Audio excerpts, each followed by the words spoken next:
దాదాపుగా 100లో 70 మంది సాయినాథుడి భక్తులే ఉంటారండి. భక్తి గాదు, అది సాయినాథుడి మీద మనకుండే నమ్మకం అనమాట. సాయినాథుడిని నమ్ముకుంటే మనకు ఏదైనా జరుగుతుంది.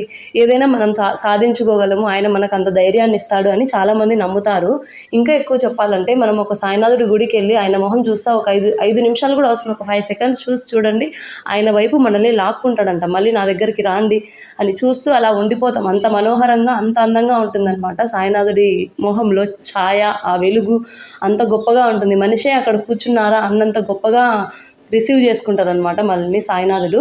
ఎందుకు అంత నమ్మి చెప్తున్నానంటే, నేను మైదుకూరు సాయినాథుడి టెంపుల్కి ఒకసారి వెళ్ళాను మా అమ్మ సాయి దీక్ష తీసుకున్నప్పుడు. అక్కడ సాయినాథుడికి బుగ్గకి కింద గడ్డంకి కాటుక పెట్టారు. ఎందుకని అడిగితే, బాబా విగ్రహం చూడండి ఒకసారి, ఒక 5 సెకండ్లు చూసి చూడండి ఎంత మనోహరంగా ఎంత అందంగా ఉంటుందో, మీలాంటి వాళ్ళ దిష్టి తగలకుండా మేము సాయినాథుడికి కాటుక పెట్టాము అని చెప్పారు. ఈ మధ్య పారాయణం చేయక చాలా రోజులైంది కదా, అందుకు చూసుకుంటున్నాం.